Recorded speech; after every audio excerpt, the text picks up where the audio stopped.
going to think that wasn't pain, you know. But, like, I don't like to curse when I'm in pain because it upsets my kids even more. I mean, it's tough enough. It's tough enough. Let me go ahead and go on to the next one. If you're listening, can you let me know by putting something in the chat room? I'm waiting for specific people for certain songs. And I guess it's my own damn fault. It's 3 in the morning, right? Yeah. Yeah. Oh, that one's a good one. Young and Beautiful, Dirty Laundry. Oh, and I love Lana Del Rey. Do you love Lana Del Rey?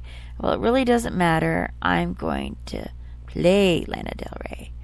There's a Hanukkah song by Adele, Rolling in the Deep, and it's really cool. I just have to tell you. So we're going to celebrate a lot of different things. Most of all, life. We're going to celebrate life. Because life's always a good thing. It's always a good thing. Cellists are murderers. I do believe this.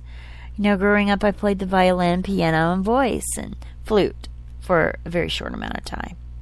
Really wasn't that big of a deal. Oh, I'm tired of playing autism clips, autism songs. I'm just a little bit burnt out at the moment. So it would be nice if some of you inappropriate people would show up. I mean, have I run you off that bad with all my... Oh, God, I guess I have. But honestly, it matters more than you do. And you'll eventually get over it. You'll eventually get over it. It will happen. So, and I can go back to being irreverent. I still very much am passionate about the autism community. I don't think anything's going to take that away. There's the Colon Wars by the Star Wars motif type of thing. You know, people that do colonics or, you know, colon procedures, they really think they're God because they're going through your shit, right? They really are going through your shit.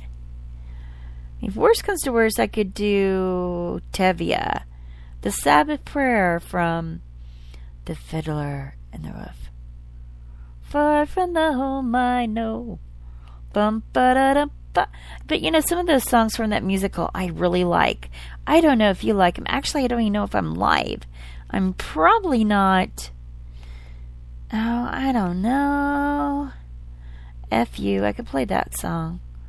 Let's see if I'm live. I'm going to be just... Yeah, I am live. Okay. Oh, there is some people in the chat room. Hello. How are you?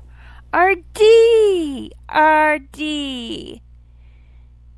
Yeah, I know. It's actually 17 minutes into it. Wait. And it's 10:01? Okay, now wait a minute, RD. Why are you being so mean to me? You've been hanging around some really nasty dumpster crap. That is what's making you so mean.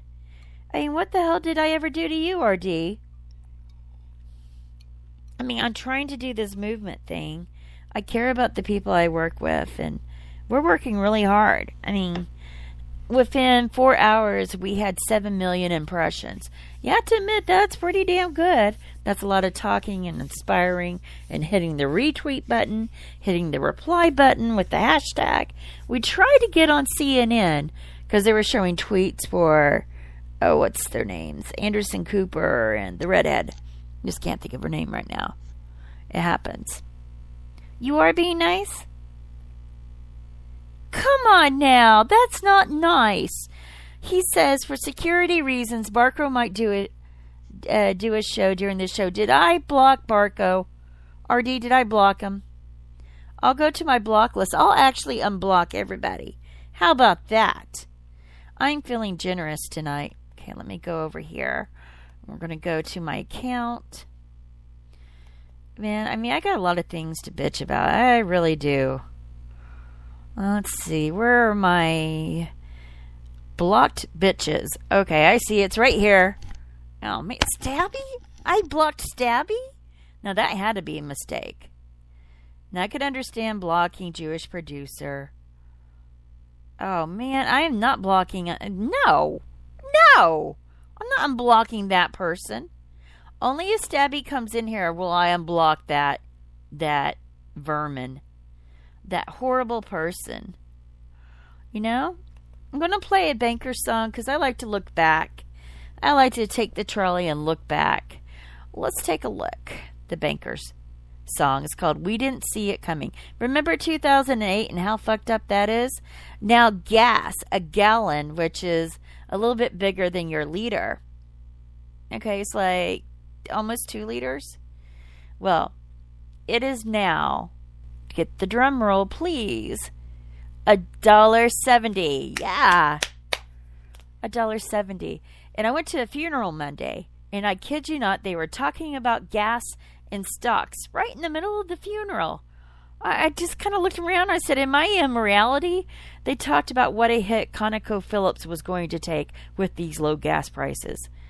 And I'm thinking, the guy is in his casket right before you, and you're talking about stock. I mean, that is messed up. Am I right or am I right? Okay, let's listen to this song because I think it's funny.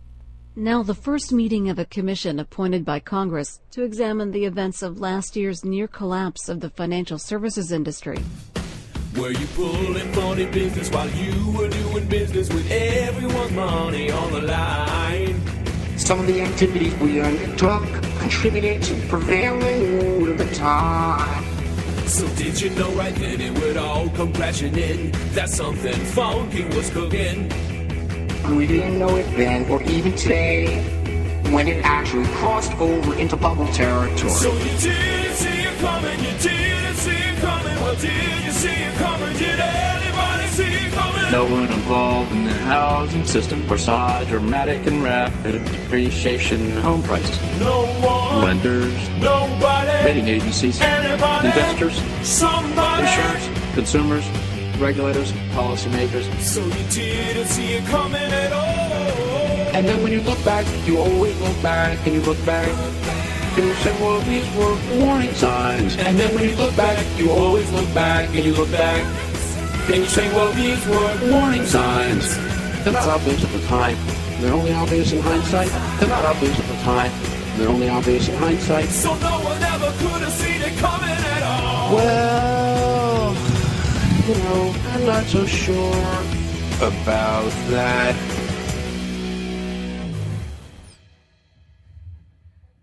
Hey friends and enemies, we're releasing this video to go with a breaking news story airing on NPR from these guys. It's called How Wall Street Made the Crisis Worse. Check it in the links below. It's the first time we've been remotely involved with breaking news, and we're sorry to the news for having broken it. I don't remember this part. I didn't listen to the whole song. Oh God, stop. You're worse than me. 'Cause we wanna be with you. Hey, Barco.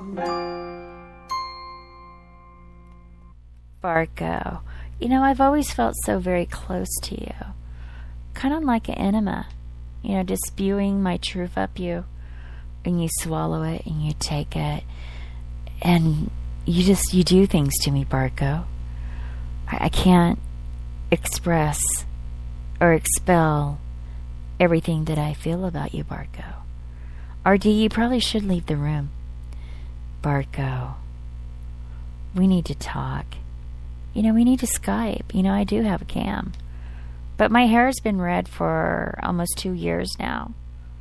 And I've changed. You know, and my doctor has turned into Dr. House. I don't know if you guys know the term Dr. House, but, you know, anything but the pancreas. Now, she's so desperate for a different answer other than cancer that she's looking at an infection in my heart, which was a little bit bizarre because she had these antibiotics for me to take. And she says, no, you can't take them. We got to do 2 blood cultures first. So I promise her I won't take it till after the blood culture, which I had today. I had no idea they had to take so much blood. I mean, there was blood everywhere, Barco. You know, they had these little long tubes and these things. I will never look at alcohol, you know, those little chasers, the small ones that you find in the hotel bar. I'll never look at those ever the same. It looked like Jack Daniel's bottle, like a very miniature one. And I'm thinking, oh my God, you know, just I'll never look at them the same. Kill all gingers. I love being ginger.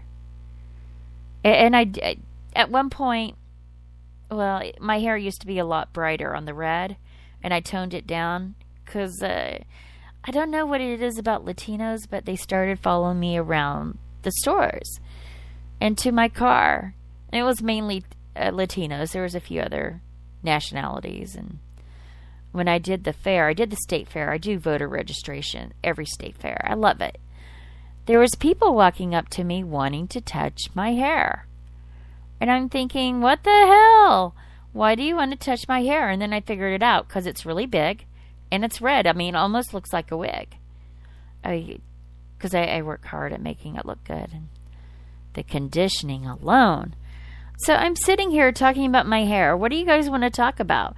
Someone go find Staby, unless he's with that girlfriend of his. So I'm kind of happy that he actually got a girlfriend. I don't tell him I'm talking this way, but you know, I had some songs for him tonight because he's neglected. I mean, he's coming in here telling me to shut up about my being an advocate, you know, for the CDC whistleblower and all this and that. I think he feels neglected, Barco. I really do. He doesn't have what you and I have, Barco. He just doesn't. You know. So I have this to play. This is from the Ides of March. Let's listen to it. I leaked it to Ida.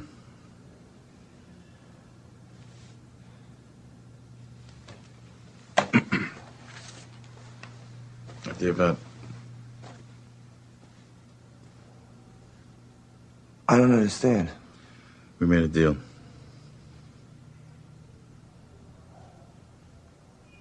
Paul, they're gonna print that story in the paper tomorrow morning. I know. So why'd you do it? Why would you do that? Why would you do that to the campaign? The campaign will survive.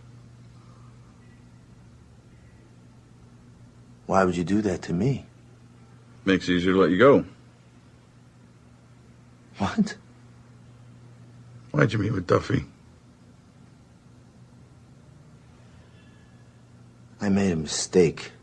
I made a stupid mistake. No, Stephen, you didn't make a mistake. You made a choice. You called me and left a message to call you back, that it was important, and when I did, you told me to forget about it. You chose not to tell me. Why'd you make that choice? Because, Paul, I didn't think it was important. Oh, fuck yes, you did. But you went because you were curious, because you felt flattered, because you felt special. To think that Duffy wanted to speak to you instead of me? Because you thought to yourself, maybe I can get something out of this? Because it made you feel big?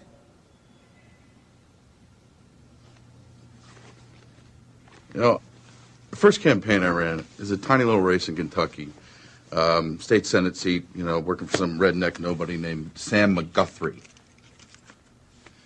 No staff, no money, no fucking office. Everyone thought we didn't stand a chance. No way we can compete, right? And about this time, this guy running this congressional campaign a few districts over gives me a call. And he says, I really like what you're able to do for poor old Sam. But let's face it, he's a goner. Why don't you come work for me? What did I do? Well, Stephen, this is where you and I are different. I told Sam about the call.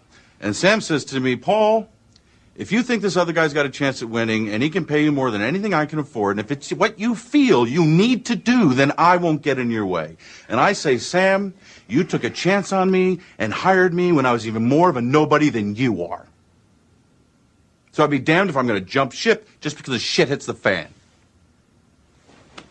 We lost that race, but 3 years later when Sam decided to run for governor, who do you think he called?